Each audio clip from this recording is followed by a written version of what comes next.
আজকে যে রেসিপিটা আমরা বানাতে চলেছি এর নাম হচ্ছে গুড় পিঠা। এই গুড় পিঠাটাকে আপনি 3 থেকে 4 মাস পর্যন্ত স্টোর করে রাখতে পারেন। কিভাবে বানাবেন আসুন জেনে নেব। নমস্কার বন্ধুরা, দেবাঞ্জনা কিচেন চ্যানেলে আমরা আপনাদেরকে স্বাগত জানাচ্ছি। আমি দেবাশিস আর আমার সঙ্গে আছে অঞ্জু। তো চলুন জেনে নেব। প্রথমে আমাদেরকে আতপ চালকে পাচড়িয়ে পরিষ্কার করে নিতে হবে। তারপরে 2 থেকে আড়াই ঘন্টা এটাকে জলে ভিজাতে হবে।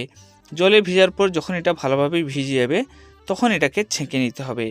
আপনি যে কোনো জায়গায় এটাকে ছেঁকে নেবেন, নাহলে সুতির কাপড় হলে ভালো হয়, তাতেও ছেঁকে কিছুক্ষণ রেখে দিলে জলটা বেরিয়ে যাবে।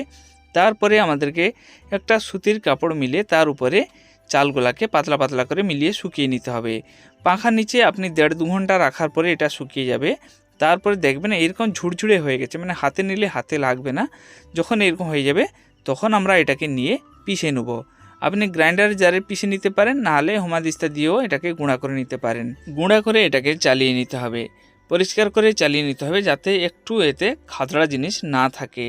যখন চালটা আমরা চালিয়ে নেওয়ার পর যখন চালের দানাগুলো রয়ে যায় সেটাকে আবার আমাদেরকে গুঁড়া করে নিতে হবে। খাদড়া জিনিসগুলো দিলে কিন্তু পিঠা ভালো হবে না, পিঠাগুলা যখন বানাবো তখন ফেটে যাবে। তাই এগুলাকে আবার ভালো করে গুঁড়া করে নিতে হবে। যখন সবগুলা গুঁড়া হয়ে যাবে তখন এগুলাকে দিয়ে একটা ডো বানাতে হবে। তো পিঠা তৈরি করার আগে আমাদেরকে কিছু চোপা ছাড়ানো তিলকে ভেজে নিতে হবে।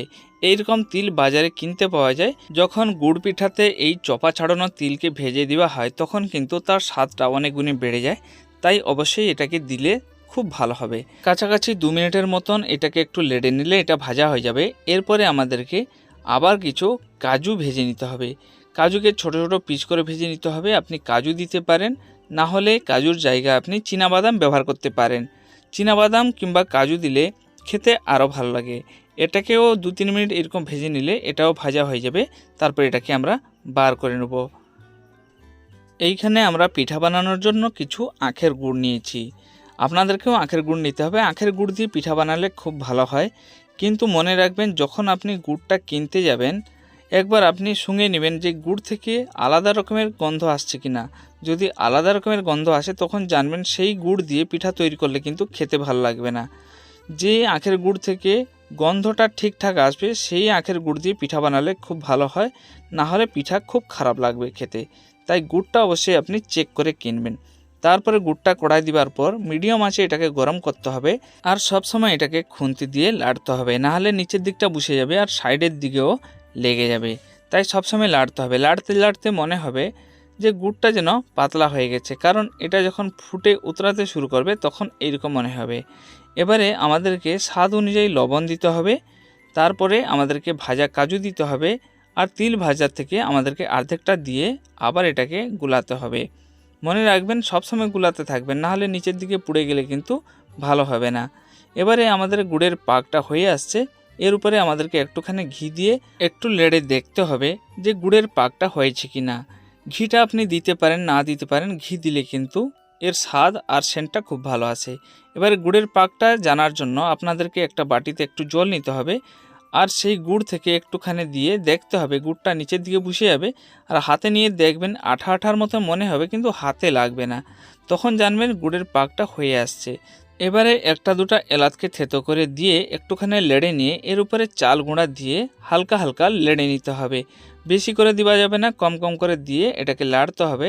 না হলে কিন্তু চাল গুঁড়াগুলা দানা দানা হয়ে রয়ে যাবে, যার ভিতরে শুকনো চাল গুঁড়া রয়ে যাবে। খাবার সময় একদম ভালো লাগবে না আর পিঠাটাও ভালো হবে না। তাই কম কম করে দিয়ে একদম গ্যাসের আঁচটাকে স্লো করে এটাকে গুলাতে হবে। মনে রাখবেন বন্ধুরা, যখন আমরা গুড় পিঠার জন্য ডোটা বানাতে যাব তখন কিন্তু একটুও জল এতে ব্যবহার করা হবে না। ব্যবহার করলে কিন্তু অসুবিধা হয়ে যাবে।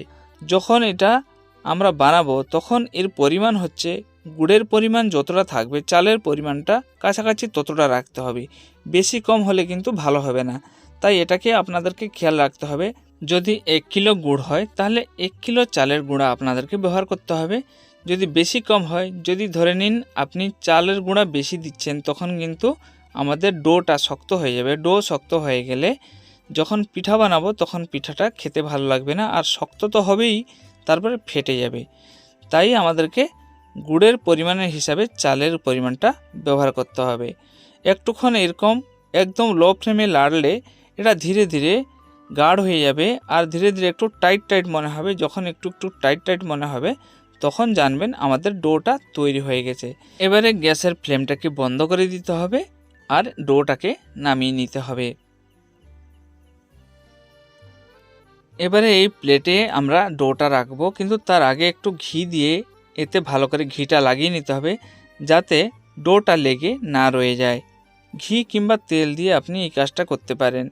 তারপরে আমাদেরকে ডোটাকে বার করে নিতে হবে। একটুক্ষণ এটাকে ঠান্ডা করার জন্য অপেক্ষা করতে হবে। মনে রাখবেন পুরো ঠান্ডা হওয়ার জন্য আমরা অপেক্ষা করব না, এটা গরম থাকবে, মোটামুটি হাত সহ্য করার মতন গরম থাকবে, সেই সময় আমাদেরকে এটাকে বানাতে হবে। ঠান্ডা হয়ে গেলে কিন্তু আমরা বানাতে পারবো না, যেহেতু আমরা গুড়টাকে একটু ভালো করে গরম করে নিয়েছি তখন এটা টাইট হয়ে যাবে। এবারে কড়াই তেল দিয়ে গরম করতে হবে।